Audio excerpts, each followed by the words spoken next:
ਬਾਣੀ ਗੁਰੂ ਗੁਰੂ ਹੈ ਬਾਣੀ, ਵਿੱਚ ਬਾਣੀ ਅੰਮ੍ਰਿਤ ਸਾਰੇ। ਗੁਰਬਾਣੀ ਕਹੈ ਸੇਵਕ ਜਨ ਮਾਨਿਓ, ਵਰਤਖ ਗੁਰੂ ਨਿਸਤਾਰੇ। ਬਾਣੀ ਗੁਰੂ ਗੁਰੂ ਹੈ ਬਾਣੀ, ਵਿੱਚ ਬਾਣੀ ਅੰਮ੍ਰਿਤ ਸਾਰੇ। ਗੁਰਬਾਣੀ ਕਹੈ ਸੇਵਕ ਜਨ ਮਾਨਿਓ, ਪਰਤਖ ਗੁਰੂ ਨਿਸਤਾਰੇ। ਗੁਰੂ ਰੂਪ ਗੁਰੂ ਪਿਆਰੀ ਖਾਲਸਾ ਸਾਧ ਸੰਗਤ ਜੀ, ਵਾਹਿਗੁਰੂ ਜੀ ਕਾ ਖਾਲਸਾ, ਵਾਹਿਗੁਰੂ ਜੀ ਕੀ ਫਤਿਹ। ਆਪਾਂ ਸਾਰੇ ਜਾਣੇ ਬਹੁਤ ਵੱਡੇ ਭਾਗਾਂ ਵਾਲੇ ਹਾਂ, ਜੋ ਸਾਹਿਬ ਸ੍ਰੀ ਗੁਰੂ ਗ੍ਰੰਥ ਸਾਹਿਬ ਜੀ ਮਹਾਰਾਜ ਜੀ ਦੀ ਨਿੱਘੀ ਗੋਦ ਦਾ ਆਨੰਦ ਮਾਣਦੇ ਹਾਂ। ਕਲਯੁਗ ਦੇ ਸਮੇਂ ਅੰਦਰ ਮਹਾਰਾਜ ਸੱਚੇ ਪਾਤਸ਼ਾਹ ਨੇ ਸਾਡੇ ਉੱਤੇ ਕਿਰਪਾ ਕੀਤੀ, ਸਤ ਸੰਗਤ ਵਿੱਚ ਆਉਣ ਦਾ ਸਮਾਂ ਬਖਸ਼ਿਸ਼ ਕੀਤਾ ਹੈ, ਤੇ ਮਾਲਕ ਸੱਚੇ ਪਾਤਸ਼ਾਹ ਵਾਹਿਗੁਰੂ ਜੀ ਦੀ ਉਸਤਤ ਕਰਨ ਦਾ ਸਮਾਂ ਬਖਸ਼ਿਸ਼ ਕੀਤਾ ਹੈ। ਉਹ ਵੱਡੇ ਭਾਗ ਹੁੰਦੇ ਨੇ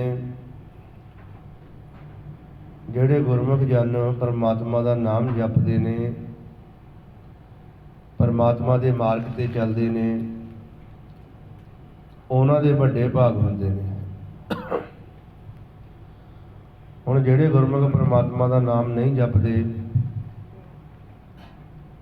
ਪਰਮਾਤਮਾ ਦੇ ਮਾਰਗ ਤੇ ਨਹੀਂ ਚੱਲਦੇ, ਉਹਨਾਂ ਨੂੰ ਭਾਗਹੀਣ ਕਿਹਾ ਗਿਆ ਹੈ।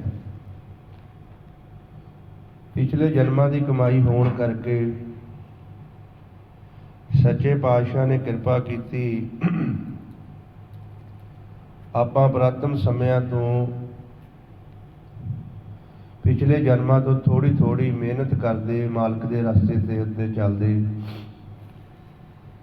ਮਾਲਕ ਨੇ ਸਾਡੇ ਉੱਤੇ ਕਿਰਪਾ ਕੀਤੀ ਕਿ ਸਾਨੂੰ ਫਿਰ ਦੁਬਾਰਾ ਮਾਨਸ ਜਾਮਾ ਬਖਸ਼ਿਸ਼ ਕੀਤਾ ਹੈ। ਹੁਣ ਇਹ ਮਾਨਸ ਜਾਮਾ ਜਿਹੜਾ ਸਾਨੂੰ ਬਖਸ਼ਿਸ਼ ਕੀਤਾ ਹੈ ਮਿਲਾਪ ਵਾਸਤੇ, ਕਿਉਂਕਿ ਪੁਰਾਤਨ ਸਮਿਆਂ ਦੇ ਵਿੱਚ ਅਸੀਂ ਥੋੜ੍ਹੀ ਥੋੜ੍ਹੀ ਬੰਦਗੀ ਕਰਦੇ ਆਏ, ਤੇ ਮਾਲਕ ਸੱਚੇ ਪਾਤਸ਼ਾਹ ਜੀ ਨੇ ਕਿਰਪਾ ਕਰਕੇ ਸਾਨੂੰ ਇਹ ਮਾਨਸ ਜਾਮਾ ਬਖਸ਼ਿਸ਼ ਕੀਤਾ। ਹੁਣ ਮਾਨਸ ਜਾਮੇ ਦਾ ਸੰਸਾਰ ਦੇ ਵਿੱਚ ਇੱਕ ਹੀ ਲਾਹਾ ਹੈ, ਬਾਕੀ ਹੋਰ ਸੰਸਾਰ ਦੇ ਵਿੱਚ ਇਹਦਾ ਲਾਹਾ ਕੋਈ ਨਹੀਂ। ਲਾਹਾ ਕੀ ਹੈ ਕਿ ਮਾਲਕ ਦੀ ਬੰਦਗੀ ਕਰਨੀ, ਸਤਿਗੁਰ ਨੂੰ ਸੌਂਪਣਾ ਆਪਣਾ ਆਪ ਨੂੰ। ਜਦੋਂ ਮਨੁੱਖ ਆਪਣੀ ਮੱਤ ਛੱਡ ਕੇ ਗੁਰੂ ਦੀ ਮੱਤ ਲੈ ਕੇ ਸਾਰਾ ਕੁਝ ਗੁਰੂ ਨੂੰ ਸਮਰਪਣ ਕਰ ਦਿੰਦਾ ਹੈ, ਉਦੋਂ ਪਰਮਾਤਮਾ ਸਾਡੇ ਅੰਦਰ ਪ੍ਰਗਟ ਹੋ ਜਾਂਦਾ ਹੈ। ਜਦੋਂ ਸਾਡੇ ਅੰਦਰ ਮਾਲਕ ਪ੍ਰਗਟ ਹੁੰਦਾ ਹੈ, ਉਹ ਉਦੋਂ ਪ੍ਰਗਟ ਹੁੰਦਾ ਹੈ ਜਦੋਂ ਅਸੀਂ ਸਾਰਾ ਕੁਝ ਆਪਣਾ ਗੁਰੂ ਨੂੰ ਦੇ ਦਿੰਦੇ ਹਾਂ। ਹੁਣ ਮਨੁੱਖ ਦੁਖੀ ਹੋਣ ਦਾ ਕਾਰਨ ਇਹੀ ਹੈ ਕਿ ਆਪਣੇ ਵਿਚਾਰ, ਆਪਣੀ ਮੱਤ, ਆਪਣਾ ਗਿਆਨ ਨਹੀਂ ਛੱਡਦਾ।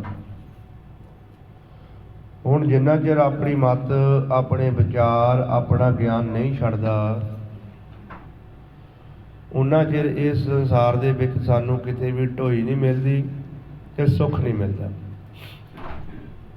ਹੁਣ ਆਪਾਂ ਦੇਖਦੇ ਹਾਂ ਕਿ ਬਹੁਤ ਸਾਰੇ ਜੀਵ ਸੰਸਾਰ ਦੇ ਵਿੱਚ ਦੁਖੀ ਹੈ, ਤੇ ਮਹਾਰਾਜ ਨੇ ਗੁਰਬਾਣੀ ਗੁਰੂ ਦੇ ਵਿੱਚ ਸਾਨੂੰ ਸਮਝਾ ਦਿੱਤਾ, ਬਿਨ ਨਾਮੇ ਜਗ ਕਮਲਾ ਫਿਰੇ, ਗੁਰਮੁਖ ਨਦਰੀ ਹੈ। ਵੀ ਨਾਮ ਤੋਂ ਬਿਨਾਂ ਸਾਰੇ ਜੀਵ ਸੰਸਾਰ ਦੇ ਵਿੱਚ ਕੰਬਲੇ ਹੋ ਗਏ। ਜਿੰਨਾ ਚਿਰ ਅਸੀਂ ਨਾਮ ਤੱਕ ਪਹੁੰਚਦੇ ਨਹੀਂ, ਉਹਨਾਂ ਚਿਰ ਸਾਨੂੰ ਜੋ ਸਾਡੇ ਮਨ ਦਾ ਟਿਕਾਊ ਨਹੀਂ ਬਣਦਾ, ਸਾਡੇ ਮਨ ਦਾ ਸੁਭਾਅ ਨਹੀਂ ਬਣਦਾ, ਸਾਡਾ ਮਨ ਸੁਖੀ ਨਹੀਂ ਹੁੰਦਾ। ਹੁਣ ਸੁਖੀ ਹੋਣ ਵਾਸਤੇ ਆਪਾਂ ਸਾਰੇ ਜਾਣੇ ਸੁੱਖ ਚਾਹੁੰਦੇ ਹਾਂ ਕਿ ਸਾਨੂੰ ਸੁੱਖ ਮਿਲੇ, ਤੇ ਪਰ ਸਾਨੂੰ ਨਾ ਗਿਆਨ ਹੋਣ ਕਰਕੇ ਆਪਾਂ ਸੁੱਖ ਮਾਇਆ ਵਿੱਚੋਂ ਚਾਹੁੰਦੇ ਹਾਂ। ਜਿਹੜੀ ਮਾਇਆ ਹੈ ਇਹ ਦੁੱਖ ਹੈ। ਜੇ ਮਾਇਆ ਕਰਕੇ ਪ੍ਰਮਾਤਮਾ ਮਿਲ ਜਾਂਦਾ ਤੇ ਇਸ ਸੰਸਾਰ ਦੇ ਵਿੱਚ ਵੱਡੇ ਤੋਂ ਵੱਡੇ ਧਨਵਾਨ ਮਨੁੱਖ ਹੈਗੇ ਆ ਜਿਨ੍ਹਾਂ ਨੂੰ ਇਹ ਨਹੀਂ ਪਤਾ ਸਾਡੇ ਕੋਲ ਕਿੰਨੀ ਮਾਇਆ ਆ, ਅਣਗਿਣਤ ਮਾਇਆ ਹੈ। ਉਹ ਫਿਰ ਪ੍ਰਮਾਤਮਾ ਨੂੰ ਪਾ ਲੈਂਦੇ। ਤੇ ਜਿਹੜੀ ਮਾਇਆ ਹੈ ਇਹਦੇ ਵਿੱਚ ਜਿੰਨਾ ਜੀਵ ਫਸਦਾ ਜਾਏਗਾ ਇਹ ਉਨਾ ਹੀ ਮਨੁੱਖ ਦੁਖੀ ਹੁੰਦਾ ਜਾਏਗਾ। ਕੋਈ ਐਸੀ ਸੰਸਾਰ ਦੇ ਵਿੱਚ ਚੀਜ਼ ਨਹੀਂ ਜਿਹੜੀ ਮਾਇਆ ਤੋਂ ਬਗੈਰ ਛੁਟਕਾਰਾ ਹੋਵੇ। ਕੋਈ ਵੀ ਸੰਸਾਰ ਦੇ ਵਿੱਚ ਐਸੀ ਵਸਤ ਨਹੀਂ ਕਿ ਜਿਹਦੇ ਵਿੱਚ ਮਾਇਆ ਨੇ ਰੂਪ ਆਪਣਾ ਧਾਰਨ ਨਹੀਂ ਕੀਤਾ। ਹਰ ਇੱਕ ਚੀਜ਼ ਦੇ ਵਿੱਚ ਮਾਇਆ ਨੇ ਆਪਣਾ ਰੂਪ ਧਾਰਨ ਕਰਕੇ ਮਨੁੱਖ ਨੂੰ ਆਪਣੇ ਕਬਜ਼ੇ ਅੰਦਰ ਕਰ ਲਿਆ। ਹੁਣ ਮਹਾਰਾਜ ਨੇ ਸਾਨੂੰ ਸਮਝਾ ਦਿੱਤਾ ਵੀ ਤੁਸੀਂ ਕੁਝ ਸਮੇਂ ਵਾਸਤੇ ਇਸ ਸੰਸਾਰ ਦੇ ਵਿੱਚ ਆਉਂਦੇ ਆ, ਪਰ ਜਿਸ ਕਾਰਨ ਤੁਸੀਂ ਇਸ ਸੰਸਾਰ ਦੇ ਵਿੱਚ ਆਉਂਦੇ ਆ ਉਹ ਮਨੋਰਥ ਆਪਣਾ ਪੂਰਾ ਕਰੋ। ਜੇ ਤੁਸੀਂ ਉਹ ਮਨੋਰਥ ਪੂਰਾ ਨਹੀਂ ਕਰਦੇ, ਸੰਸਾਰ ਦੀਆਂ ਵਡਿਆਈਆਂ, ਸੰਸਾਰ ਦੇ ਮਾਣ ਅਭਿਮਾਨ ਉਹ ਤੁਹਾਡੇ ਕੰਮ ਨਹੀਂ ਆਉਣੇ। ਕਿਉਂਕਿ ਦਰਗਾਹ ਦੇ ਵਿੱਚ ਨਾ ਤਾਂ ਕੋਈ ਪੈਸਾ ਚੱਲਦਾ ਹੈ ਸੱਚੀ ਕਚਹਿਰੀ 'ਚ, ਨਾ ਹੀ ਉੱਥੇ ਕੋਈ ਝੂਠ ਚੱਲਦਾ ਹੈ। ਉੱਥੇ ਸੱਚੋ ਸੱਚ ਲਿਬੜਦਾ ਹੈ। ਕਿਉਂਕਿ ਇੱਕ ਹੀ ਮਾਲਕ ਦਾ ਕਾਨੂੰਨ ਹੈ ਕਿ ਜੋ ਆਪਾਂ ਸੰਸਾਰ ਦੇ ਵਿੱਚ ਕਰਦੇ ਹਾਂ, ਜੋ ਇਸ ਸੰਸਾਰ ਦੇ ਵਿੱਚ ਆਪਾਂ ਬੀਜਦੇ ਹਾਂ, ਉਹ ਅੰਤਮ ਸਮੇਂ ਸਾਨੂੰ ਵੱਢਣਾ ਪੈਣਾ। ਮਹਾਰਾਜ ਸਮਝਾਉਂਦੇ, ਜੈਸਾ ਬੀਜੇ ਸੋ ਲੜੈ, ਕਰਮਾ ਸੰਦਰਾ ਖੇਤ। ਹੁਣ ਇਹ ਜਿਹੜਾ ਸਾਨੂੰ ਜ਼ਿੰਦਗੀ ਮਿਲੀ ਹੈ, ਜੀਵਨ ਮਿਲਿਆ ਹੈ, ਇਹ ਇੱਕ ਖੇਤ ਦੀ ਨਿਆਈ ਹੈ। ਹੁਣ ਤੁਸੀਂ ਇਹ ਆਪਣੇ ਮਨ ਨੂੰ ਪੁੱਛਣਾ ਕਿ ਇਹਦੇ ਵਿੱਚ ਬੀਜਣਾ ਕੀ ਹੈ। ਹਰ ਇੱਕ ਮਨੁੱਖ ਇੱਕ ਗਮਲੇ ਦੀ ਨਿਆਈ ਹੈ। ਗਮਲੇ ਦੇ ਵਿੱਚ ਚਾਹੇ ਕਿੰਨਾ ਵੀ ਗਮਲਾ ਸੋਹਣਾ ਹੋਵੇ, ਰੰਗ ਕੀਤਾ ਹੋਵੇ, ਵਿੱਚ ਮਿੱਟੀ ਹੈ। ਹੁਣ ਉਹਦੇ ਵਿੱਚ ਬੀਜ ਆਪਾਂ ਪਾਉਣਾ ਹੈ, ਫੁੱਲ ਦਾ ਪਾਉਣਾ ਹੈ, ਗੁਲਾਬ ਦੇ ਫੁੱਲ ਦਾ ਪਾਉਣਾ ਹੈ, ਕਿ ਉਹਦੇ ਵਿੱਚ ਆਪਾਂ ਜ਼ਹਿਰ ਬੀਜਣੀ ਹੈ। ਹੁਣ ਹਰ ਇੱਕ ਮਨੁੱਖ ਇੱਕ ਗਮਲੇ ਦੀ ਨਿਆਈ ਹੈ। ਹੁਣ ਇਸ ਗਮਲੇ ਦੇ ਵਿੱਚ ਆਪਾਂ ਬੀਜ ਕਿਹੜਾ ਪਾਉਣਾ ਹੈ। ਜਿਸ ਤਰ੍ਹਾਂ ਆਪਾਂ ਖੇਤਾਂ ਦੇ ਵਿੱਚ ਦੇਖਦੇ ਹਾਂ, ਕੋਈ ਫਸਲ ਨਾ ਬੀਜੀਏ ਉਹਦੇ ਵਿੱਚ ਗੰਦ ਉੱਗ ਜਾਂਦਾ ਹੈ।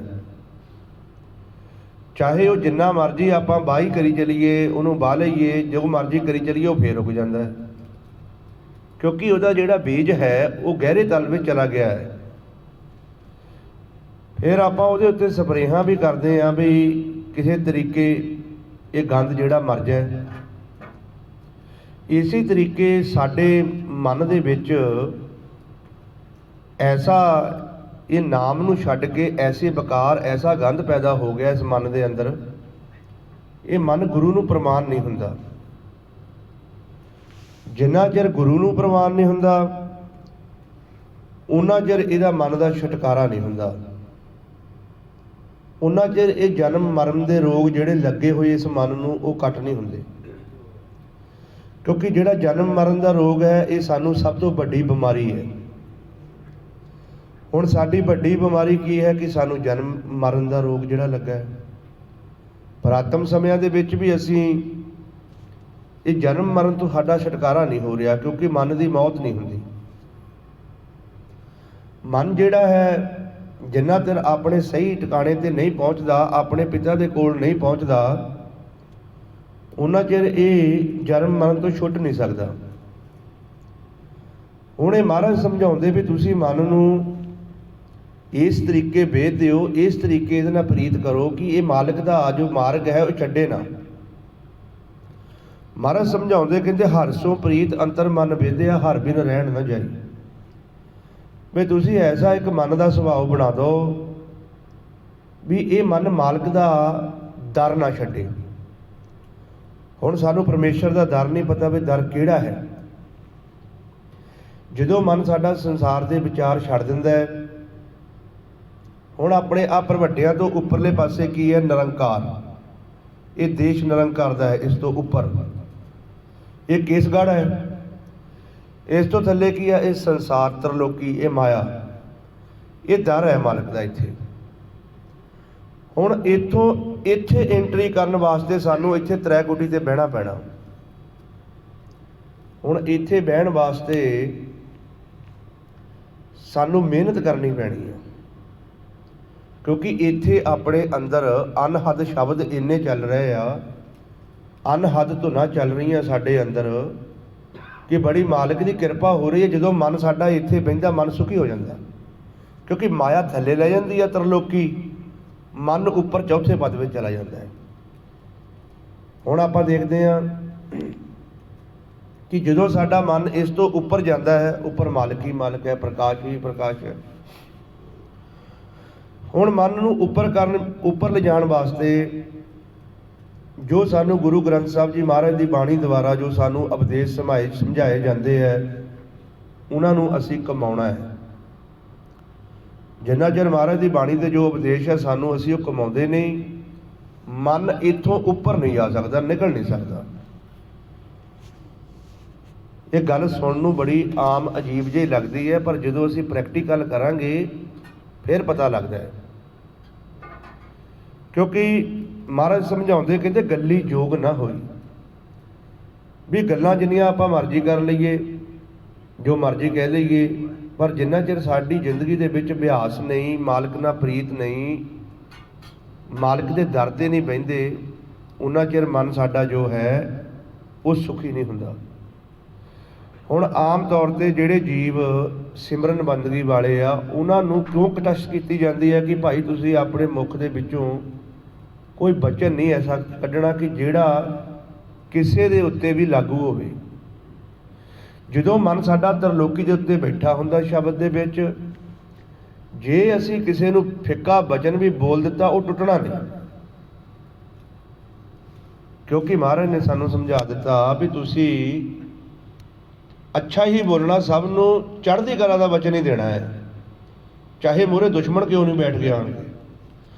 ਜਿਸ ਤਰ੍ਹਾਂ 303 ਦੀ ਗੋਲੀ ਦਾ ਬਾਰ ਖਾਲੀ ਨਹੀਂ ਜਾਂਦਾ, ਇਸ ਤਰ੍ਹਾਂ ਇੱਕ ਗੁਰਮੁਖ ਜਿਹੜਾ ਅੰਤਰਮੁਖੀ ਹੋ ਕੇ ਅਨਹਦ ਸ਼ਬਦ 'ਚ ਬਹਿੰਦਾ ਹੈ, ਜੇ ਤੁਸੀਂ ਉਹਦੇ ਮਨ ਨੂੰ ਕੋਈ ਚੋਟ ਪਹੁੰਚਾਤੀ, ਉਹਨੇ ਸਹਿਜ ਸੁਭਾਏ ਵਚਨ ਛੱਡ ਦਿੱਤਾ ਤੇ ਵਚਨ ਟੁੱਟਣਾ ਨਹੀਂ।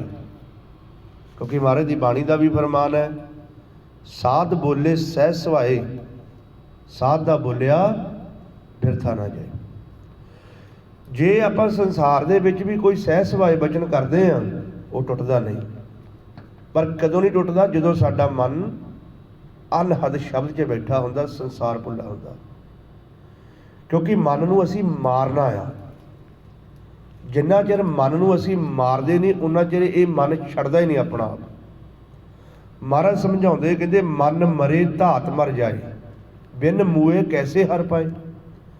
ਕਹਿੰਦੇ ਵੀ ਜਿੰਨਾ ਚਿਰ ਇਹ ਮਰਦਾ ਨਹੀਂ, ਹਰੀ ਦੀ ਕਿੱਥੋਂ ਪ੍ਰਾਪਤੀ ਕਰ ਲਏਗਾ? ਕਿਉਂਕਿ ਇਹ ਛੱਡਦਾ ਨਹੀਂ, ਨਾ ਇਹ ਹਉਮੈ ਛੱਡਦਾ, ਨਾ ਇਹ ਹੰਕਾਰ ਛੱਡਦਾ, ਇਹ ਪੰਜਾਂ ਦਾ ਸੰਗ ਨਹੀਂ ਛੱਡਦਾ।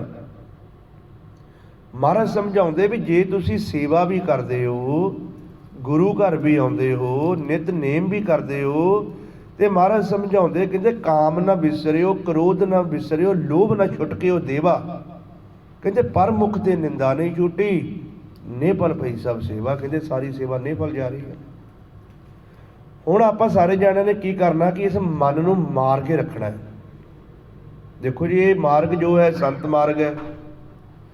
ਤੇ ਮਹਾਰਾਜ ਸਮਝਾਉਂਦੇ ਕਹਿੰਦੇ ਸੰਤ ਕਾ ਮਾਰਗ ਧਰਮ ਕੀ ਪੌੜੀ, ਕੋ ਵਡਭਾਗੀ ਪਾਏ। ਕੋਈ ਵੱਡਿਆਂ ਭਾਗਾਂ ਵਾਲੇ ਇਸ ਮਾਰਗ ਤੇ ਚੱਲਦੇ ਨੇ।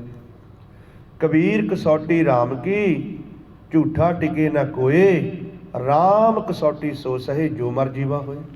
ਹੁਣ ਮਰਨਾ ਸਿੱਖਣਾ ਪਹਿਲਾਂ ਆਪਾਂ। ਜਿਹੜਾ ਸਾਨੂੰ ਰੋਗ ਲੱਗਾ ਹੈ ਮਰਨ ਦਾ, ਪਹਿਲਾਂ ਅਸੀਂ ਉਹੀ ਸਿੱਖਣਾ। ਤੇ ਮਹਾਰਾਜ ਨੇ ਸਾਨੂੰ ਦੱਸਤਾ ਵੀ ਤੁਸੀਂ ਮਰਨਾ ਹੀ ਬੜੇ ਸੌਖੇ ਤਰੀਕੇ ਦੇ ਨਾਲ, ਸ਼ਬਦ ਦੁਆਰਾ। ਜਿਸ ਤਰ੍ਹਾਂ ਸਾਨੂੰ ਡਰ ਵਾ ਵੀ ਸਾਡੀ ਮੌਤ ਆਉਣੀ ਹੈ, ਇੱਕ ਦਿਨ ਇਸ ਸੰਸਾਰ 'ਚੋਂ ਜਾਣਾ ਹੈ, ਪਰ ਅਸੀਂ ਪਹਿਲਾਂ ਹੀ ਮਰਨਾ ਸਿੱਖ ਲੈਣਾ ਵੀ ਜਾਣਾ ਕਿੱਥੇ ਹੈ। ਮਹਾਰਾਜ ਸਮਝਾਉਂਦੇ, ਕਹਿੰਦੇ ਸ਼ਬਦ ਮਰੇ ਸੋ ਮਰ ਰਹੇ, ਫਿਰ ਮਰੇ ਨਾ ਦੂਜੀ ਵਾਰ, ਸ਼ਬਦੇ ਹੀ ਤੇ ਪਾਈਏ ਹਰ ਨਾਮੇ ਲੱਗੇ ਪਿਆਰ। ਵੀ ਜਦੋਂ ਤੁਸੀਂ ਸ਼ਬਦ ਰਾਹੀਂ ਮਰਨਾ ਸਿੱਖ ਲਓਗੇ ਤੇ ਤੁਹਾਨੂੰ ਦੁਬਾਰਾ ਮਰਨ ਦੀ ਲੋੜ ਨਹੀਂ ਪਏਗੀ ਸੰਸਾਰ ਦੇ ਵਿੱਚ। ਜਦੋਂ ਅਸੀਂ ਗੁਰਮੰਤਰ ਦਾ ਅਭਿਆਸ ਕਰਦੇ ਹਾਂ, ਮਨ ਨੂੰ ਗੁਰਮੰਤਰ ਦਾ ਅਭਿਆਸ ਸੁਣਾਉਂਦੇ ਹਾਂ, ਜ਼ੁਬਾਨ ਵਕਤਾ ਬਣਦੀ ਹੈ, ਕੰਨ ਸਰੋਤੇ ਬਣਦੇ ਹੈ, ਉਦੋਂ ਮਨ ਸਾਡਾ ਸਹਿਜ ਵਿੱਚ ਚਲੇ ਜਾਂਦਾ, ਅੰਤਰਮੁਖੀ ਮਰ ਜਾਂਦਾ ਹੈ, ਸੁੰਨ ਵਿੱਚ ਚਲੇ ਜਾਂਦਾ, ਛੱਡ ਦਿੰਦਾ ਸੰਸਾਰ। ਜਦੋਂ ਮਨ ਮਰਦਾ ਹੈ ਤੇ ਜੋ ਇਹਦੇ ਵਿੱਚ ਵਸਿਆ ਸੰਸਾਰ ਦਾ ਕਿਰਿਆ ਕਰਮ, ਜੋ ਸੰਸਾਰ ਦਾ ਕੂੜ ਇਹਦੇ ਵਿੱਚ ਵਸਿਆ ਹੋਇਆ ਹੈ, ਉਹ ਵੀ ਨਾਲ ਹੀ ਮਰ ਜਾਂਦਾ ਹੈ। ਇਹਨੂੰ ਮਾਰਨਾ ਹੈ, ਕਿਉਂਕਿ ਇਹ ਜਿੰਨਾ ਚਿਰ ਮਰਦਾ ਨਹੀਂ ਉਨਾ ਚਿਰ ਇਹ ਤੋਂ ਨਾ ਤਾਂ ਮੈਲ ਲੈਂਦੀ ਹੈ, ਨਾ ਇਹ ਆਪਣਾ ਆਪ ਛੱਡਦਾ, ਨਾ ਹੀ ਇਹ ਮੱਤ ਛੱਡਦਾ ਹੈ। ਚਾਹੇ ਲੱਖ ਵਾਰੀ ਵੀ ਆਪਾਂ ਇਸ ਮਨ ਨੂੰ ਦੇਖੀ ਚੱਲੀਏ, ਪਰ ਇਹ ਛੱਡਦਾ ਨਹੀਂ ਆਪਣਾ। ਹੁਣ ਮਹਾਰਾਜ ਸਮਝਾਉਂਦੇ, ਕਹਿੰਦੇ ਵੀ ਤੁਸੀਂ ਇਹਨੂੰ ਮਾਰ ਦਿਓ ਸ਼ਬਦ ਦੁਆਰਾ। ਜਿਸ ਤਰ੍ਹਾਂ ਇੱਕ ਫਨੀਅਰ ਸੱਪ, ਜਦੋਂ ਤੁਸੀਂ ਉਹਦੇ ਸਿਰ 'ਚ ਡੰਡਾ ਮਾਰੋਗੇ ਉਹ ਤਾਂ ਨੂੰ ਹੋਰ ਫਨ ਚੱਕਦਾ, ਇਸ ਤਰ੍ਹਾਂ ਕਿਸੇ ਹੰਕਾਰੀ ਮਨੁੱਖ ਦੇ ਤੁਸੀਂ ਹਿਰਦੇ ਨੂੰ ਚੋਟ ਪਹੁੰਚਾਓਗੇ, ਉਹਨੇ ਹੋਰ ਤਾਂ ਨੂੰ ਉੱਭਰਨਾ। ਕਿਉਂਕਿ ਮਨ ਦੇ ਵਿੱਚ ਤਾਂ ਹੰਕਾਰ ਵਸਿਆ ਹੋਇਆ, ਮਨ ਦੇ ਵਿੱਚ ਤਾਂ ਈਰਖਾ ਨਫ਼ਰਤ ਵਸੀ ਹੋਈ ਹੈ, ਤੇ ਮਾਲਕ ਕਿੱਥੋਂ ਇਸ ਮਨ ਦੇ ਵਿੱਚ ਆ ਕੇ ਪ੍ਰਵੇਸ਼ ਕਰੇ। ਕਿਉਂਕਿ ਮਹਾਰਾਜ ਨੇ ਸਾਨੂੰ ਗੁਰਬਾਣੀ ਗੁਰੂ ਵਿੱਚ ਸਮਝਾ ਦਿੱਤਾ, ਤੁਹਾਡੇ ਸਰੀਰ ਦੇ ਅੰਦਰ ਇੱਕ ਹੀ ਚੀਜ਼ ਟਿਕਣੀ ਹੈ। ਮਹਾਰਾਜ ਸਮਝਾਉਂਦੇ ਆ, ਜਾਂ ਤਾਂ ਤੁਸੀਂ ਇਸ ਸਰੀਰ ਦੇ ਅੰਦਰ ਨਾਮ ਟਿਕਾ ਲਓ, ਇਸ ਗਮਲੇ ਦੇ ਵਿੱਚ ਨਾਮ ਬੀਜ ਲਓ, ਕਿਉਂਕਿ ਸਰੀਰ ਗਮਲੇ ਦੀ ਨਿਆਈ ਹੈ, ਤੇ ਜਾਂ ਫਿਰ ਇਹਦੇ ਵਿੱਚ ਤੁਸੀਂ ਵਿਖ ਬੀਜਦੇ ਹੋ, ਜ਼ਹਿਰ ਬੀਜਦੇ ਹੋ। ਤੇ ਜ਼ਹਿਰ ਸਾਨੂੰ ਬੀਜਣ ਦੀ ਲੋੜ ਹੀ ਨਹੀਂ ਪੈਂਦੀ। ਜਿਸ ਤਰ੍ਹਾਂ ਤੁਸੀਂ ਖੇਤ ਵਿੱਚ ਫਸਲ ਬੀਜਦੇ ਹੋ, ਤੁਸੀਂ ਫਸਲ ਬੀਜੀ ਹੈ, ਗੰਦ ਤਾਂ ਆਟੋਮੈਟਿਕ ਹੀ ਨਾਲ ਉੱਗ ਜਾਂਦਾ ਹੈ। ਜੇ ਤੁਸੀਂ ਫਸਲ ਨਹੀਂ ਬੀਜੂਗਾ, ਗੰਦ ਤਾਂ ਵੀ ਉੱਗ ਜਾਣਾ ਖੇਤ ਵਿੱਚ। ਹੁਣ ਜਿੰਨਾ ਚਿਰ ਅਸੀਂ ਸਿਮਰਨ ਨਹੀਂ ਕਰਦੇ, ਇਹ ਸਿਮਰਨ ਦੀ ਸਪਰੇਅ ਇਸ ਮਨ ਤੇ ਨਹੀਂ ਕਰਦੇ, ਉਹਨਾਂ ਚਿਰ ਇਹ ਮਨ ਜਿਹੜਾ ਹੈ, ਇਹ ਗੰਦ, ਇਸ ਸੰਸਾਰ ਦੇ ਵਿਚਾਰ ਜਿਹੜੇ ਸਾਨੂੰ ਇਹ ਆਟੋਮੈਟਿਕਲੀ ਪੰਜਾਂ ਦੂਤਾਂ ਨੇ ਦੇਈ ਜਾਣੇ ਆ ਕਿ ਮਨ ਭੁੱਲਾ ਹੀ ਰਵੇ ਮਾਲਕ ਨੂੰ। ਤੇ ਜਿੰਨਾ ਮਹਾਰਾਜ ਕਹਿੰਦੇ ਮਨ ਭੁੱਲੇ ਮਾਇਆ ਘਰ ਜਾਏ, ਜਦੋਂ ਮਨ ਸਾਡਾ ਪਰਮੇਸ਼ਰ ਨੂੰ ਭੁੱਲਦਾ ਹੈ ਇਸ ਸੰਸਾਰ ਦੇ ਵਿੱਚ, ਜਦੋਂ ਉਹਨੇ ਉਦੋਂ ਭੁੱਲਦਾ ਹੈ, ਕਿਉਂਕਿ ਸੰਸਾਰ ਦੇ ਵਿੱਚ ਮਾਇਆ ਹੈ। ਹੁਣ ਆਪਾਂ ਇਸ ਮਨ ਨੂੰ ਐਸੇ ਤਰੀਕੇ ਦੇ ਨਾਲ ਇਹਨੂੰ ਬਿਨਣਾ ਕਿ ਇਹ ਸ਼ਬਦ ਦਾ ਪਿੱਛਾ ਨਾ ਛੱਡੇ, ਸ਼ਬਦ ਦਾ ਅਭਿਆਸ ਨਾ ਛੱਡੇ। ਕਿਉਂਕਿ ਮਹਾਰਾਜ ਨੇ ਸਾਨੂੰ ਸਮਝਾਤਾ, ਮਹਾਰਾਜ ਸਮਝਾਉਂਦੇ, ਕਹਿੰਦੇ ਜਿਸ ਦਮ ਚਿੱਤ ਨਾ ਆਵੇ ਸੋ ਦਮ ਬਿਰਥਾ ਜਾਏ। ਸਵਾਸਾਂ ਦਾ ਫੈਸਲਾ ਹੈ, ਜਿਹੜੇ ਸਵਾਸ ਨਾਲ ਸਾਨੂੰ ਪਰਮੇਸ਼ਰ ਹੀ ਨਹੀਂ ਚੇਤੇ ਆਇਆ, ਕਹਿੰਦੇ ਉਹ ਤਾਂ ਤੁਹਾਡਾ ਬਿਰਥਾ ਚਲਾ ਗਿਆ। ਤੇ ਜਿੰਨਾ ਚਿਰ ਸਾਡੇ ਜਿਹੜੇ ਬਿਰਥੇ ਸਵਾਸ ਜਾਂਦੇ, ਅਸੀਂ ਉਹਨਾਂ ਨੂੰ ਰੋਕਦੇ ਨਹੀਂ, ਤੇ ਜਿੰਨਾ ਚਿਰ ਅਸੀਂ ਰੋਕਦੇ ਨਹੀਂ, ਸਾਡੇ ਮਨ ਨੂੰ ਥੰਮਾ ਨਹੀਂ ਲੱਗਦਾ ਉਹਨਾਂ ਚਿਰ। ਮਹਾਰਾਜ ਨੇ ਸਾਨੂੰ ਦੱਸਦਾ, ਮਹਾਰਾਜ ਸਮਝਾਉਂਦੇ, ਕਹਿੰਦੇ ਜੋ ਮੰਦਰ ਕੋ ਥੰਮ ਹੈ ਥੰਮਣ, ਤਹ ਗੁਰ ਕਾ ਸ਼ਬਦ ਮਨੇ ਇਸਤੰਮਣ। ਜਿਸ ਤਰ੍ਹਾਂ ਹੁਣ ਇੱਕ ਮੰਦਰ ਹੋਵੇ, ਕੋਈ ਘਰ ਬਣਿਆ ਹੋਵੇ, ਉਹਦੇ ਥੱਲੇ ਪਿੱਲਰ ਦਿੱਤੇ ਹੁੰਦੇ ਆ। ਉਹ ਪਿੱਲਰ ਕਿਉਂ ਦਿੱਤੇ ਹੁੰਦੇ ਆ ਕਿ ਉਹ ਜਿਹੜੀ ਛੱਤ ਵਾ ਉਹ ਟਿਕੀ ਰਵੇ ਉਹਦੇ ਉੱਤੇ। ਹੁਣ ਇਹ ਜਿਹੜਾ ਮਨ ਸਾਡਾ ਹੈ, ਮਨ ਸਾਡਾ ਡਿੱਗਦਾ ਹੈ ਸੰਸਾਰ ਦੇ ਵਿੱਚ। ਜਦੋਂ ਮਨ ਗੁਰੂ ਘਰ ਆ ਜਾਂਦਾ, ਬਾਣੀ ਪੜ੍ਹਦਾ ਹੈ, ਅਭਿਆਸ ਕਰਦਾ ਹੈ, ਉਦੋਂ ਇਹ ਬਲਵਾਨ ਬਣ ਜਾਂਦਾ ਹੈ। ਜਦੋਂ ਜਾ ਕੇ ਸੰਸਾਰ 'ਚ ਫਸਦਾ, ਉਦੋਂ ਨਿੰਦਿਆ ਚੁਗਲੀ ਕਰ ਲੈਂਦਾ ਸ਼ੁਰੂ, ਇਹ ਉੱਤੇ ਡਿੱਗ ਪੈਂਦਾ ਹੈ। ਹੁਣ ਮਹਾਰਾਜ ਸਮਝਾਉਂਦੇ ਵੀ ਇਹਦੇ ਥੱਲੇ ਥੰਮਾ ਲਾਓ, ਇਹ ਡਿੱਗੇ ਨਾ। ਹੁਣ ਥੰਮਾ ਇਹਦੇ ਥੱਲੇ ਆਪਾਂ ਕਿਹੜਾ ਲਾਉਣਾ? ਵਾਹਿਗੁਰੂ ਮੰਤਰ ਦਾ। ਜਿੰਨਾ ਚਿਰ ਅਸੀਂ ਵਾਹਿਗੁਰੂ ਮੰਤਰ ਦਾ ਥੰਮਾ ਇਹਦੇ ਥੱਲੇ ਲਾਉਂਦੇ ਨਹੀਂ, ਉਹਨਾਂ ਚਿਰ ਇਹਨੇ ਡਿੱਗਣੋਂ ਨਹੀਂ ਹਟਣਾ। ਕਿਉਂਕਿ ਜਦੋਂ ਵਾਹਿਗੁਰੂ ਮੰਤਰ ਦਾ ਜਾਪ ਆਪਾਂ ਕਰਦੇ ਹਾਂ, ਵਾਹਿਗੁਰੂ ਮੰਤਰ ਦੇ ਵਿੱਚ ਇੰਨੀ ਕੁ ਪਾਵਰ ਹੈ, ਇਹ ਜਦੋਂ ਸਾਡਾ ਮਨ ਸਹਿਜ ਜਾਂਦਾ, ਸਾਨੂੰ ਫਿਰ ਪਤਾ ਲੱਗਦਾ ਇਹ ਮਹਾ ਮੰਤਰਾਂ ਦਾ ਮੰਤਰ ਹੈ। ਇੱਥੇ ਮੈਂ ਤੁਹਾਨੂੰ ਦੱਸਦਾ ਕਿ QDSB ਕੰਪਨੀ ਦੇ ਵਿੱਚ ਇੱਕ ਮੁਸਲਮਾਨ ਸੀ ਬੰਗਾਲੀ,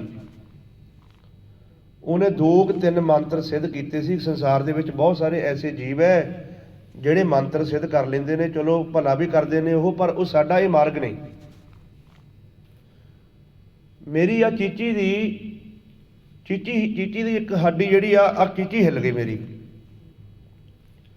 ਚੀਚੀ ਸੂਤ ਨਾ ਆਵੇ, ਤੇ ਮੈਨੂੰ ਇੱਕ ਗੁਰਮੁਖ ਨੇ ਦੱਸਿਆ ਵੀ QDSB 'ਚ ਭਾਈ ਇੱਕ ਬੰਦਾ ਹੈ, ਉਹ ਮੰਤਰ ਪੜ੍ਹਦਾ, ਚੀਚੀ ਸੈੱਟ ਕਰ ਦਿੰਦਾ ਹੈ, ਕਿਉਂਕਿ ਇਹ 100% ਗੱਲਾਂ ਸੱਚ ਹੈ। ਜਿਹਨੇ ਮੰਤਰਾਂ ਨੂੰ ਸਿੱਧ ਕੀਤਾ ਹੋਇਆ ਹੈ ਉਹ ਸਰੀਰ ਦਾ ਇਲਾਜ ਕਰ ਦਿੰਦੇ, ਪਰ ਉਹ ਵੀ ਮਾਇਆ ਵਿੱਚ ਹੈ।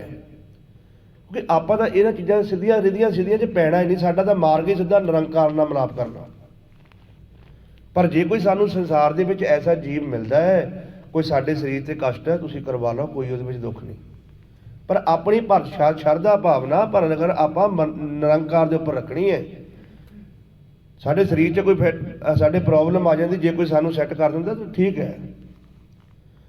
ਉਹਦੇ ਕੋਲ ਜਦੋਂ ਅਸੀਂ ਗਏ ਤੇ ਉਹ ਬੰਦਾ ਕਹਿੰਦਾ ਵੀ ਮੈਂ ਤੀਜੀ ਵਾਰੀ ਤੋਂ ਬਾਅਦ ਚੌਥੀ ਵਾਰੀ ਬੰਦਾ ਮੇਰੇ ਕੋਲ ਆਉਣ ਦੀ ਲੋੜ ਨਹੀਂ ਪੈਂਦੀ, ਕਿਉਂਕਿ ਉਹਦਾ ਮੰਤਰ ਇੰਨਾ ਸਿੱਧ ਸੀ ਕਿ ਉਹਦੇ ਕੋਲ ਤੀਸਰੀ ਵਾਰੀ ਜਾਣ ਦੀ ਲੋੜ ਨਹੀਂ ਸੀ ਪੈਂਦੀ।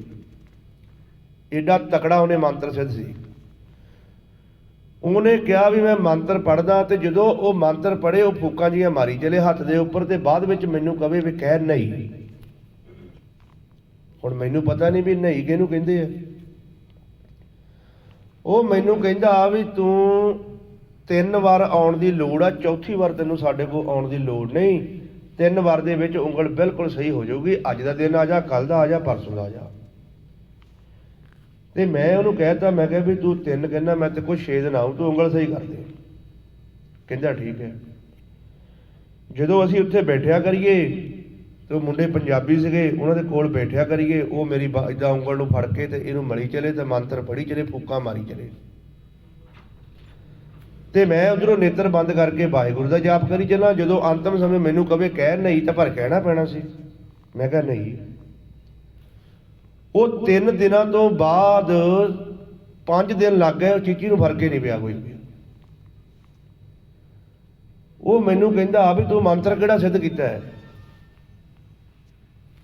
ਮੈਂ ਕਿਹਾ ਵੀ ਕੀ ਗੱਲ ਹੋਈ। ਕਹਿੰਦਾ ਵੀ ਅੱਜ 5 ਦਿਨ ਹੋ ਗਏ ਆ ਵੀ ਇਹ ਫਰਕ ਨਹੀਂ ਪਿਆ, ਵੀ ਮੇਰਾ ਮੰਤਰ ਨਹੀਂ ਚੱਲਣ ਦਿਆ ਇਹਦੇ ਉੱਤੇ। ਕਿਉਂਕਿ ਜਿਹੜਾ ਸਾਡੇ ਅੰਦਰ ਨਾਮ ਚੱਲਦਾ ਹੈ ਗੁਰਮੁਖ ਪਿਆਰਿਓ, ਇਹਦੇ ਬਰੋਬਰ ਸੰਸਾਰ ਦੇ ਵਿੱਚ ਕੋਈ ਤੁਲਨਾ ਨਹੀਂ ਆਪਾਂ ਕਰ ਸਕਦੇ ਕਿਸੇ ਚੀਜ਼ ਦੀ ਵੀ। ਕਿਉਂਕਿ ਸਾਰੀ ਧਰਤੀ, ਇਹ ਖੰਡ ਪਤਾਲ ਉਸ ਨਾਮ ਦੇ ਆਸਰੇ ਖੜਾ ਹੈ। ਉਹ ਜੀ 6 ਦਿਨ ਹੋ ਗਏ, ਚੀਚੀ ਨੂੰ ਫਰਕ ਨਹੀਂ ਪਿਆ ਕੋਈ ਵੀ। ਫੂਕਾਂ ਮਾਰੀ ਚਲੇ, ਆਪਣੇ ਮੰਤਰ ਪੜ੍ਹੀ ਚਲੇ, ਮੰਤਰ ਸਾਰੇ ਕੰਮ ਹੀ ਨਾ ਕਰਨ। ਉਹ ਮੈਨੂੰ ਕਹਿੰਦਾ ਵੀ ਸਰਦਾਰ ਜੀ, ਵੀ ਮੈਨੂੰ ਇਹ ਦੱਸੋ ਵੀ ਤੁਸੀਂ ਮੰਤਰ ਕਿਹੜਾ ਪੜ੍ਹਦੇ ਹੋ, ਮੈਨੂੰ ਦੱਸੋ ਵੀ ਮੇਰਾ ਮੰਤਰ ਹੀ ਨਹੀਂ ਚੱਲਣ ਦਿਆ ਇੱਥੇ। ਮੈਂ ਫਿਰ ਉਹਨੂੰ ਦੱਸਿਆ ਵੀ ਜਿਹੜਾ ਸਾਡਾ ਮੰਤਰ ਹੈ ਇਹ ਹੈ ਵਾਹਿਗੁਰੂ। ਇਹ ਇੱਕ ਜਹਾਜ਼ ਦੀ ਨਿਆਈ ਹੈ। ਵਾਹਿਗੁਰੂ ਨਾਮ ਜਹਾਜ਼ ਹੈ, ਚੜ੍ਹੇ ਸੋ ਉਤਰੇ ਪਾਰ। ਇਸ ਮੰਤਰ ਦੇ ਵਿੱਚ ਇੰਨੀ ਕੁ ਪਾਵਰ ਹੈ, ਜਿਹੜਾ ਮਨੁੱਖ ਇਸ ਮੰਤਰ ਨੂੰ ਜਪਦਾ ਉੱਤੇ ਕੋਈ ਦੁਨੀਆ ਦੀ ਚੀਜ਼ ਕੋਈ ਪਹਿਰਾ ਨਹੀਂ ਕਰ ਸਕਦੀ, ਚਾਹੇ ਕੋਈ ਜਿਹੜਾ ਮਰਜ਼ੀ ਜਿੱਥੇ ਤੱਕ ਮਰਜ਼ੀ ਜ਼ੋਰ ਲਾ ਲਵੇ। ਹੁਣ ਇਸ ਤੋਂ ਥੋੜ੍ਹਾ ਜਿਹਾ ਆਪਾਂ ਹੋਰ ਨਜ਼ਦੀਕੀ 'ਚ ਆਈਏ। ਜਿਹੜਾ ਆਪਣੇ ਅੰਦਰ ਨਾਮ ਚੱਲਦਾ, ਜੇ ਕਿਤੇ ਉਹਦੇ ਵਿੱਚ ਧਿਆਨ ਲੱਗ ਗਿਆ, ਕੋਈ ਸਹਿ ਸਵਾਏ ਵਚਨ ਵੀ ਨਿਕਲਿਆ, ਜਾਂ ਕੋਈ ਮੰਤਰ ਕੋਈ ਕੁਛ ਵੀ ਆ, ਕੋਈ ਮਤਬਲੀ ਨਹੀਂ, ਕੋਈ ਚੀਜ਼ 'ਤੇ ਅਸਰ ਕਰ ਜਾਵੇ ਚੀਜ਼। ਕਿਉਂਕਿ ਮਾਲਕ ਦਾ ਜਿਹੜਾ ਨਾਮ ਹੈ ਉਹ ਪਰਮਾਤਮਾ ਦੇ ਮੁਖ ਦੀ ਆਵਾਜ਼ ਹੈ। ਉਹ ਕਹਿੰਦਾ ਭਾਈ ਸਾਹਿਬ ਜੀ ਬੜੇ ਬੰਦੇ ਆਏ, ਠੀਕ ਹੋ ਕੇ ਗਏ ਆ। ਤੇ ਉਹ ਜਿਹੜੇ ਬੰਦੇ ਪੰਜਾਬੀ ਸੀ ਉਹ ਵੀ ਦੱਸਦੇ ਸੀ ਬੜੇ ਬੰਦੇ ਠੀਕ ਹੋ ਕੇ ਗਏ ਆ, ਪਰ ਆਰਾਮ ਨਹੀਂ ਆਇਆ। ਸਾਰੇ ਬੰਦੇ ਠੀਕ ਹੋ ਕੇ ਗਏ, ਮੰਤਰ ਟੁੱਟਿਆ ਹੀ ਨਹੀਂ ਕਦੀ ਅੱਜ ਤੱਕ। 12 ਸਾਲ 15 ਸਾਲ ਦੇ ਵਿੱਚ ਮੰਤਰ ਸਿੱਧ ਕੀਤਾ ਹੋਇਆ, ਮੰਤਰ ਨੇ ਅਸਰ ਹੀ ਕੋਈ ਨਹੀਂ ਕੀਤਾ। ਫਿਰ ਮੈਂ ਉਹਨੂੰ ਦੱਸਿਆ, ਮੈਂ ਕਿਹਾ ਵੀ ਅਸੀਂ ਉਹ ਮੰਤਰ ਪੜ੍ਹਦੇ ਹਾਂ ਜਿਹੜਾ ਮੰਤਰ ਇਸ ਦੇਸ਼ ਕੋਲ ਕੱਢ ਕੇ ਸਾਨੂੰ ਨਿਰੰਕਾਰ ਦੇ ਦੇਸ਼ 'ਚ ਲੈ ਜਾਂਦਾ। ਸੋ ਇਸੇ ਕਰਕੇ ਜੇ ਵੀ ਸਾਨੂੰ ਸੰਸਾਰ ਦੇ ਵਿੱਚ ਸਾਨੂੰ ਬਹੁਤ ਭਰਮਾਂ ਵਿੱਚ ਪਾਉਂਦੇ, ਵਹਿਮਾਂ ਵਿੱਚ ਪਾਉਂਦੇ, ਇਹ ਜਿੰਨੇ ਵੀ ਸਾਨੂੰ ਵਹਿਮਾਂ ਭਰਮਾਂ 'ਚ ਪਾਉਂਦੇ ਆ, ਇਹ ਸਭ ਤਰਲੋਕੀ 'ਚ ਥੱਲੇ ਥੱਲੇ ਸੰਸਾਰ ਦੇ ਵਿੱਚ ਹੀ ਹੈ। ਨਿਰੰਕਾਰ ਦੇ ਘਰ ਦੇ ਵਿੱਚ ਕੋਈ ਮੰਤਰ ਨਹੀਂ ਚੱਲਦਾ। ਇਹ ਸਭ ਆ ਸੰਸਾਰ ਦਾ ਕਿਰਿਆ ਕਰਮ ਆ। ਜੇ ਆਪਾਂ ਇਹਨਾਂ ਚਿਰਦੀਆਂ ਸਿੱਧੀਆਂ 'ਚ ਪੈ ਗਏ, ਅੰਤਮ ਸਮੇਂ ਫੇਰ ਅਸੀਂ ਮਾਇਆ 'ਚ ਫਸ ਗਏ, ਕਿਉਂਕਿ ਮਾਇਆ ਹੀ ਹੈ। ਕਿਉਂਕਿ ਦੁੱਖ ਸੁੱਖ ਜਿਹੜਾ ਉਹ ਮਾਲਕ ਦੇਣਹਾਰ ਹੈ। ਸਾਡੇ ਪਿਛਲੇ ਕਰਮਾਂ ਦਾ ਕੀਤਾ ਹੋਇਆ ਸਾਨੂੰ ਦੁੱਖ ਮਿਲਦਾ ਇਸ ਜਨਮ ਦੇ ਵਿੱਚ। ਕੋਈ ਪਿਛਲੇ ਕਰਮਾਂ ਦੇ ਵਿੱਚ ਅਸੀਂ ਕੋਈ ਮਾੜਾ ਬੀਜਿਆ ਹੁੰਦਾ ਹੈ, ਜੇ ਆਪਾਂ ਸਿਮਰਨ ਬੰਦਗੀ ਕਰਦੇ ਹਾਂ, ਕਈ ਜੀਵ ਕਹਿ ਦਿੰਦੇ ਆ ਸਿਮਰਨ ਬੰਦਗੀ ਕਰਦੇ ਆ, ਦੁੱਖ ਫੇਰ ਆਉਂਦਾ ਅੱਗੇ। ਫਿਰ ਸਿਮਰਨ ਕਰਨ ਦਾ ਕੀ ਫਾਇਦਾ, ਬੰਦਗੀ ਕਰਨ ਦਾ ਕੀ ਫਾਇਦਾ, ਗੁਰੂ ਘਰ ਆਉਣ ਦਾ ਕੀ ਫਾਇਦਾ ਜੇ ਸਾਨੂੰ ਦੁੱਖ ਮਿਲਦੇ ਆ। ਭਾਈ ਉਹ ਪਿਛਲੇ ਜਨਮਾਂ ਦਾ ਬੀਜਿਆ ਹੁਣ ਵੱਢਣਾ ਤਾਂ ਪੈਣਾ ਹੀ ਆ ਉਹ। ਹਾਂ, ਜੇ ਤੁਸੀਂ ਸਿਮਰਨ ਬੰਦਗੀ ਕਰਦੇ ਹੋ, ਇੱਕ ਚੰਗਿਆੜੀ ਗਦਾਮਾਂ ਨੂੰ ਅੱਗ ਲਾ ਕੇ ਰਾਖ ਕਰ ਦਿੰਦੀ ਲੱਕੜਾਂ ਨੂੰ, ਚਾਹੇ ਆਪਾਂ ਕਿੰਨੇ ਮਰਜ਼ੀ ਮਾੜੇ ਕਰਮ ਕੀਤੇ ਹੋਣ। ਜਦੋਂ ਸਾਡੇ ਅੰਦਰ ਨਾਮ ਦੀ ਚੰਗਿਆੜੀ ਇੱਕ ਮਨ ਤੇ ਪੈ ਗਈ, ਸਾਰੇ ਦੁੱਖਾਂ ਦਾ ਨਾਸ਼ ਕਰ ਦੇਣਾ। ਹੁਣ ਇਹ ਸਾਡੇ ਵਸਤ ਅੰਦਰ ਹੀ ਹੈ, ਅੰਦਰ ਇੰਨੀ ਸਾਡੇ ਅਗਨ ਹੈ, ਬ੍ਰਹਮ ਅਗਨ, ਜੇ ਕਿਤੇ ਸਿੱਧੀ ਪ੍ਰਗਟ ਹੋ ਜਾਏ ਤੇ ਹੱਡੀਆਂ ਨੂੰ ਵੀ ਰਾਖ ਕਰ ਦੇਊਗੀ। ਹੁਣ ਤੁਸੀਂ ਇਹ ਗੱਲ ਮੰਨਦੇ ਹੋ? ਨਹੀਂ, ਕਿਉਂਕਿ ਸਾਨੂੰ ਪਤਾ ਨਹੀਂ। ਹੁਣ ਜਿੰਨਾ ਸਾਡੇ ਖਜ਼ਾਨਾ ਅੰਦਰ ਪਿਆ ਹੈ ਤੇ ਉਹ ਖਜ਼ਾਨੇ ਨੂੰ ਅਸੀਂ ਟੋਲਦੇ ਨਹੀਂ, ਉਹ ਖਜ਼ਾਨਾ ਮਿਲਣਾ ਸਾਨੂੰ ਅਭਿਆਸ ਦੁਆਰਾ। ਜੇ ਅਸੀਂ ਅਭਿਆਸ ਨਹੀਂ ਕਰਦੇ ਤੇ ਫਿਰ ਭਾਈ ਸਾਡੇ ਸੰਸਾਰ ਦੇ ਵਿੱਚ ਤਾਂ ਆਪਾਂ ਦੁਖੀ ਹੈਗੇ ਹੀ ਹੈਗੇ ਆ, ਮਰਨ ਤੋਂ ਬਾਅਦ ਵੀ ਦੁਖੀ ਆ, ਨਿਰੰਕਾਰ ਦੇ ਦੇਸ਼ 'ਚ ਜਾਵਾਂਗੇ ਤਾਂ ਵੀ ਦੁਖੀ ਹੋਵਾਂਗੇ। ਕਿਉਂਕਿ ਮਾਲਕ ਦਾ ਜੋ ਮਾਲਕ ਦਾ ਦੇਸ਼ ਹੈ, ਜੋ ਨਿਰੰਕਾਰ ਦਾ ਦੇਸ਼ ਹੈ, ਚੌਥਾ ਪਦ, ਚੌਥੇ ਪਦ ਵਿੱਚ ਜਾਣ ਵਾਸਤੇ ਸਾਨੂੰ ਬੰਦਗੀ ਕਰਨੀ ਪੈਣੀ, ਨਾਮ ਦਾ ਪਰਵਾਨਾ ਲੈਣਾ ਪੈਣਾ। ਕਿਉਂਕਿ ਚੌਥੇ ਪਦ ਦੇ ਵਿੱਚ ਆਪਾਂ ਜਾਣਾ ਆ, ਸਾਨੂੰ ਆ ਨਾਮ ਜਿਹੜਾ ਸਾਡੇ ਅੰਦਰ ਚੱਲਦਾ ਉਹਦੇ ਵਿੱਚ ਸਮਾ ਕੇ ਜਾਇਆ ਜਾਣਾ। ਜੇ ਅਸੀਂ ਨਾਮ ਦੇ ਵਿੱਚ ਸਮਾਉਂਦੇ ਨਹੀਂ, ਅਸੀਂ ਚੌਥੇ ਪਦ ਵਿੱਚ ਕਿੱਦਾਂ ਜਾਵਾਂਗੇ? ਤੇ ਇਸ ਕਰਕੇ ਜਿਹੜਾ ਨਾਮ ਦਾ ਪਰਵਾਨਾ ਹੈ ਉਹਦੀ ਆਪਾਂ ਖੋਜ ਕਰਨੀ ਹੈ। ਤੇ ਨਾਮ ਸਾਡੇ ਅੰਦਰ ਹੀ ਚੱਲਦਾ, ਜਿਹਨੂੰ ਮਹਾਰਾਜ ਸਮਝਾਉਂਦੇ ਨੌਨਿਤ ਅੰਮ੍ਰਿਤ ਪ੍ਰਭ ਕਾ ਨਾਮ ਦੇਹੀ ਮੈਂ ਇਸਕਾ ਵਿਸਰਾਮ। ਹੁਣ ਇਹ ਸਰੀਰ ਦੇ ਅੰਦਰੋਂ ਆਪਾਂ ਲੱਭਣਾ ਵੀ ਕਿੱਥੇ ਨਾਮ ਚੱਲਦਾ। ਗੁਰਬਾਣੀ ਤਾਂ ਸਾਨੂੰ ਦੱਸ ਦਿੱਤਾ, ਗੁਰਬਾਣੀ ਗੁਰੂ ਦਾ ਜੋ ਫਰਮਾਨ ਹੈ ਉਹ ਸਾਨੂੰ ਪਤਾ ਲੱਗ ਗਿਆ, ਮਹਾਰਾਜ ਨੇ ਸਾਨੂੰ ਸਮਝਾ ਦਿੱਤਾ ਵੀ ਤੁਹਾਡੇ ਅੰਦਰ ਨਾਮ ਚੱਲਦਾ। ਹੁਣ ਆਪਾਂ ਅੰਦਰ ਆਪਣੇ ਸਰੀਰ ਦੀ ਖੋਜ ਕਰਨੀ ਹੈ, ਉਹ ਲੱਭਣਾ ਹੈ ਕਿੱਥੇ ਚੱਲਦਾ ਹੈ। ਸੋ ਇਸੇ ਕਰਕੇ ਗੁਰਮੁਖ ਪਿਆਰਿਓ, ਸਰੀਰ ਦੀ ਖੋਜ ਕਰੋ, ਸਰੀਰ ਦੇ ਵਿੱਚ ਹੀ ਸਾਰਾ ਕੁਝ ਹੈ। ਮਹਾਰਾਜ ਸਮਝਾਉਂਦੇ, ਕਹਿੰਦੇ ਗੁਰਮੁਖ ਹੋਏ ਸੋ ਕਾਇਆ ਖੋਜੇ, ਹੋਰ ਸਭ ਭਰਮ ਭੁਲਾਈ। ਬਾਕੀ ਭਰਮਾਂ 'ਚ ਨਹੀਂ ਪੈਣਾ ਆਪਾਂ, ਤੇ ਆਪਣੇ ਸਰੀਰ ਦੀ ਖੋਜ ਕਰਨੀ ਹੈ। ਇਹ ਸਰੀਰ ਜਿਹੜਾ ਹੈ ਇਹ ਇੱਕ ਮੰਦਰ ਦੱਸਿਆ ਗਿਆ ਗੁਰਬਾਣੀ ਗੁਰੂ ਵਿੱਚ। ਮਹਾਰਾਜ ਸਮਝਾਉਂਦੇ ਹਰਿਮੰਦਰ ਇਹ ਸਰੀਰ ਹੈ, ਗਿਆਨ ਰਤੀ ਪ੍ਰਗਟ ਹੋਏ, ਗਿਆਨ ਕਾ ਬੰਦਾ ਮਨ ਰਹੇ, ਗੁਰਬਿਨ ਗਿਆਨ ਨਾ ਹੋਏ। ਇਸ ਕਰਕੇ ਇਸ ਸਰੀਰ ਨੂੰ ਆਪਾਂ ਖੋਜ ਕਰਨੀ ਹੈ।